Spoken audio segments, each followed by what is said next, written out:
Harga Bitcoin kan udah nyentuh angka $30.000. Nah ini banyak banget dari kalian ya yang nanya ke gue, kok itu belinya kapan sih? Apakah belinya sekarang nih? Belinya nanti ya tunggu turun dulu atau kapan sebenarnya belinya? Nah gue punya prinsip sebenarnya walk the talk ya. Jadi gue mau ngajarin kalian apa yang gue lakukan. Gue nggak suka cuma nyuruh kalian terus gue nggak praktekin langsung. Jadi kali ini sebenarnya gue pengen bikinin sebuah series yang spesial untuk kalian, yaitu namanya borong Bitcoin. Jadi ini bakal gue update setiap bulannya sampai nggak tahu kapan. Tapi gue pengen praktekin ke kalian kapan sih sebenarnya waktu yang tepat untuk belinya. Soalnya kalau cuma ngomong doang, ya kan banyak orang bilang, oh bisa beli dari segini. Sebenarnya gue udah sering sharing ke kalian dari awal Januari, dimana gue bilang gue beli itu di sekitar 18-an ribu. Kalian bisa cek di Instagram highlights gue di sini. Ya, jadi gue udah bilang sebenarnya dari lama. Cuman kan waktu itu gue nggak tunjukin, ya gue beli dan nggak diupdate gitu kan. Nah itu kurang asik menurut gue. Gimana kalau misalnya gue praktekin sekarang aja nih, gue bikin akun yang baru dari nol dan kita lihat bareng-bareng perkembangannya seperti apa. Nah sekarang ini sebenarnya kondisi menarik. Kenapa bisa naik sampai 30-an ribu? Karena cryptocurrency ini menurut gue ada beberapa berita yang price in ke dalam marketnya. Dari kemarin 26 ribu tiba-tiba terbang sampai 30 ribu. Kita lihat bahwa Bitcoin ini bukan aset yang sekarang dipandang sebelah mata. Dulu orang-orang di traditional finance ya kita sebutnya orang-orang perbankan ya, para banker itu banyak yang ngata-ngatain Bitcoin gitu. Seperti Jamie Dimon bilang Bitcoin itu adalah petrok dan segala macam. Tapi kita lihat sekarang institusi besar ya, salah satu yang paling besar yaitu BlackRock, $10 triliun asset under management. Itu udah apply buat ETF ya. Kita lihat Hong Kong ya, ini sebenarnya China soft opening. Di HSBC-nya kita lihat ya, itu udah di-approve untuk ETF Bitcoin dan Ethereum-nya.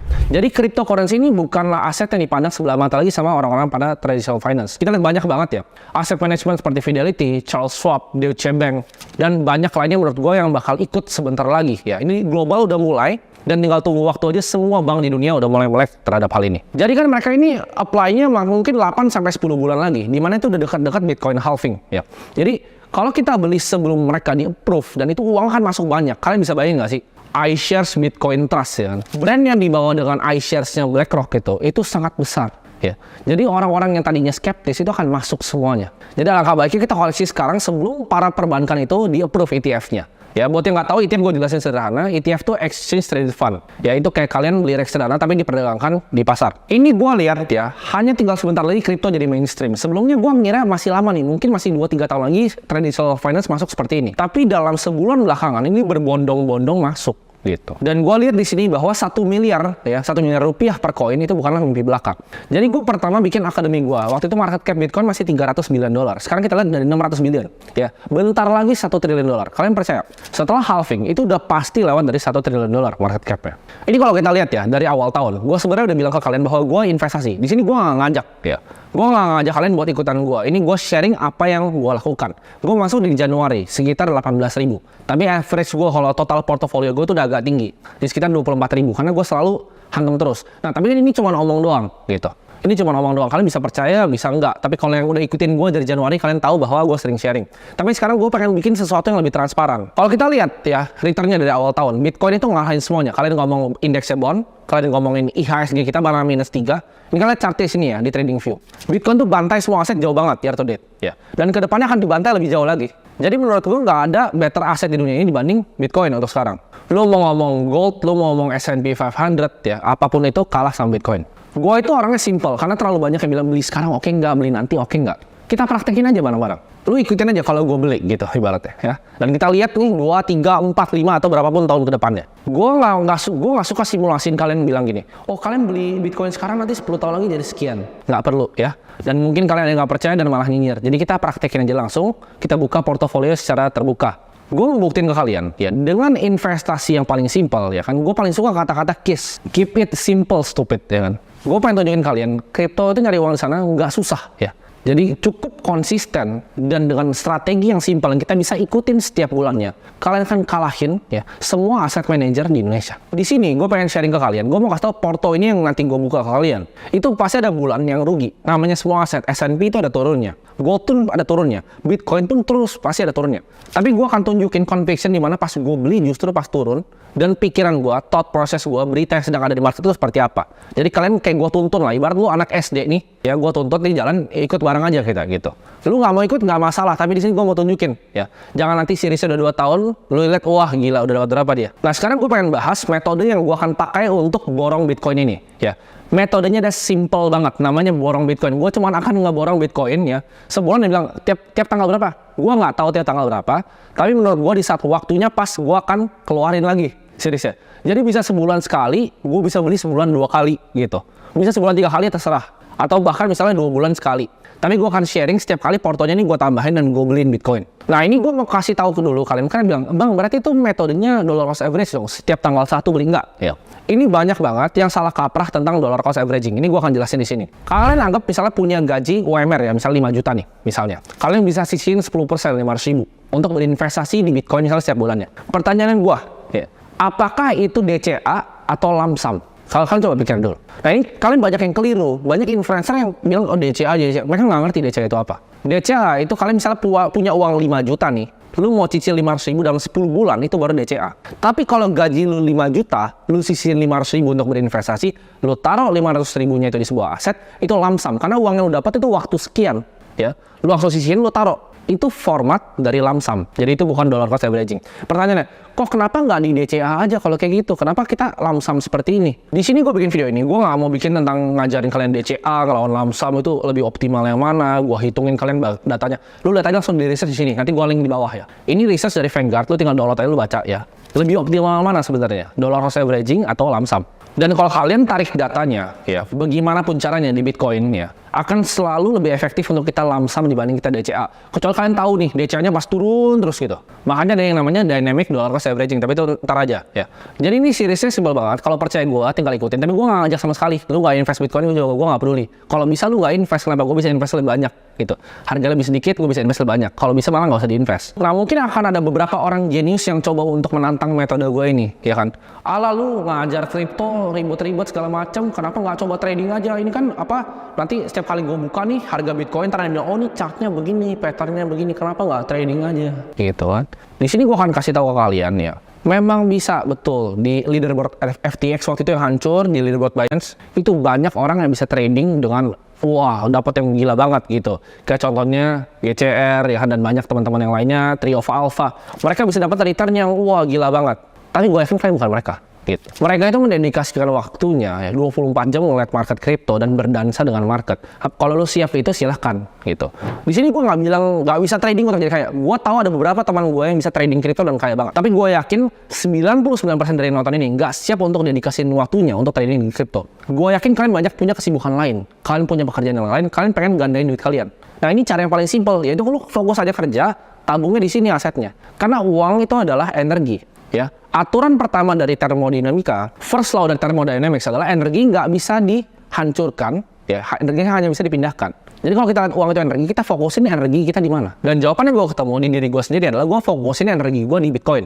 Jadi ini gue mau kasih tau kalian statistiknya. Kalau kalian kehilangan, ya, hanya 13 hari terbaik Bitcoin, kalian hampir kehilangan semua returnnya. Lalu bisa nggak makro timing 13 hari itu? Kalau jawabannya enggak, lu bahkan nggak tahu ya tentang suku bunga dan lain-lain, udah nggak usah coba untuk timing the market, lu pasti akan kena bantai habis-habisan. Apalagi yang baru mau mulai, yang udah coba di derivatif, coba di futures, leverage, options, pasti kebakaran lu semua portofolionya, ya. Dan sini gua akan tunjukin. Atau nggak gini aja, lu nggak percaya gua boleh bagi dua portofolionya, 50%, 50%, 50% lu pakai cara lu, ya, lu mau trading futures pakai cara lu, 50 lu coba ikutin yang program gua ini. Kita lihat aja dalam 3 tahun menangnya mana total portofolionya. Karena orang banyak cherry picking, mereka 5% dari portonya ditaruh nih trading nih, oh tuh 100%, paling cuma 5% portonya. Atau cuma 1% dari portonya. Oh futures gue bisa 80% nih bang. Iya 1% lah taruhnya. Berani nggak taruh semua uang lo?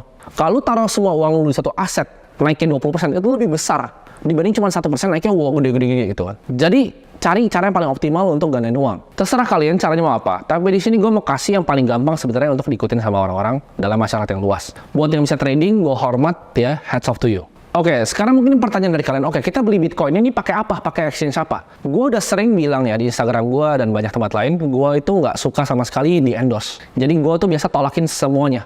Gue nggak pernah terima endorse dan gue nggak pernah mau dibayar apalagi untuk aset finansial. Kenapa? Ntar kayak FTX. Gue nggak tahu apa nih, misalnya kalau gue promoin FTX waktu itu gue mati. Gitu. Jadi gue nggak mau ngelakuin hal ini karena gue nggak tahu exchange yang gue akan sebut masih ada lagi atau enggak. Not your keys, not your coin. Belajar self custody. Exchange apapun yang gue pakai di sini, Ya lu beli di sana, lu pindahin habis itu uangnya. Terserah. Kenapa gua taruhnya di exchange? Kenapa gua nggak buka di wallet gua? Karena repot. Ya, kalau untuk kebutuhan video ini repot banget gua untuk pindahin ke wallet dulu, gua buka lagi seed phrase-nya. Ya, jadi ini untuk kemudahan video ini akan gue tunjukin sebuah exchange. Dan gue disclaimer keras di sini. Gue nggak dibayar sama sekali dan gue nggak ngajak kalian untuk pakai exchange ini. Karena kalau misalnya amit-amit ini bangkrut atau yang lain yang gue pakai bangkrut, gue tinggal pindah-pindahin nanti. Jadi gue nggak mau disalahin kalau misalnya ada apapun yang terjadi sama exchange ini. Itu resiko kalian sendiri ya. Kalian pencet tombolnya, kalian pilih sendiri, terserah ya. Kalian pilih terserah, tapi ini gue pakai karena ada alasannya. Exchange yang gue akan pakai untuk kebutuhan borong Bitcoin ini adalah Indodax. Jadi gue akan buka portofolio secara terbuka di Indodax. Sebenarnya ada alasannya kenapa gue pakai portfolio ini. Nah, lu mau alasan yang keren atau alasan sebenarnya? Kalau alasan yang keren, ya lu bisa lihat di sini. Jadi ini akun bahkan ya, sebenarnya ini akun namanya nyokap gue. Jadi waktu itu gue karena gue nggak punya KTP, ya kan, perlu KYC. Jadi gue pakai ini. Gitu. Karena waktu itu gue gak punya KTP, gue main nyolong aja. Nyokap gue bahkan gak tahu gue punya akun ini ya. Jadi kalau nyokap gue nonton ini, gue nyolong KTP lu ya. Jadi ini nostalgic akunnya, itu alasan kerennya. Tapi kalau alasan aslinya, exchange lain yang gue pakai itu banyak kan ada isinya dan ada portofolio gue di sana gitu. Jadi ini satu-satunya exchange yang kosong. Jadi gue pakai yang ini yang ada aja. Jadi kalian bebas mau pakai exchange apapun, tapi di sini gue mau saranin untuk bisa self custody kalian. Oke, sekarang kita kebanyakan ngomong tadi, kebanyakan bacotnya. Jadi kita akan langsung aja praktek di sini. Ini gue udah taruh 100 juta. Jadi ini tadi akunnya 0, ini gue baru taruh 100 juta. Nah di sini gue akan praktekin di mana gue akan beli Bitcoin ya, simple banget. Jadi gue coba di sini. Ini gue pakai yang simple kayaknya. Harusnya ada yang pro sih. Ini gue 100% aja semuanya gue beli. Gue buy coin. Sebenarnya gue udah lama banget gak pakai Indodax. Jadi kayaknya udah beda aplikasi bahkan daripada dulu. Udah lebih bagus sih sebenarnya. Oke, gue dapat 0,2 Bitcoin gitu. Oke, go back. Nah, ini jadi portofolio gue nih sekarang. Nah, ini portofolio gue, udah ada Bitcoinnya. Nah, jadi portofolio ini, ya gue akan bikin terbuka untuk kalian. Portofolio ini gue akan buka mungkin di Twitter, di Instagram, ya di TikTok. Terserah, ntar kalian bisa ikutin portofolio ini. Hashtagnya itu adalah gue akan selalu pakai namanya borong Bitcoin. Karena gue akan tunjukin gimana caranya gue borong Bitcoin. Tapi gue nggak terpaku sama exchange ini. Ya, gue bebas, gue mau ngomong toko kripto, kayak gue mau ngomong yang lain bebas. Karena gue sama sekali nggak disponsor. Cuman ini akun exchange yang kebetulan kosong dan gue mau pakai untuk praktekin ke kalian. Video ini kita akan update, ya mungkin setiap bulannya, mungkin sebulan 2 kali, sebulan sekali, sampai nanti kira-kira Bitcoin itu akan halving. Ini gue kasih kalian, ya ini gabungan dari HSBC, BlackRock, Fidelity, yaitu exposure sekitar 25 triliun US dollar. Ya. Bitcoin itu market cap baru 600 million dollar. Kalian di sini perbandingannya. Bitcoin, equity, real estate, bonds, jauh banget.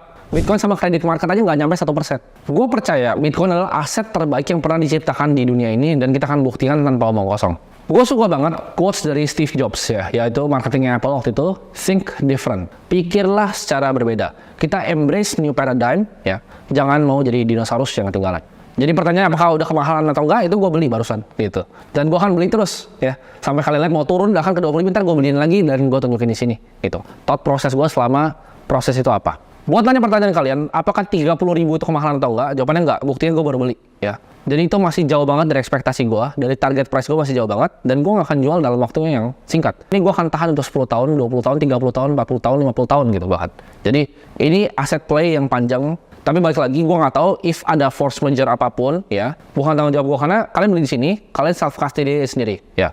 Jadi ingat, not your keys itu not your coin.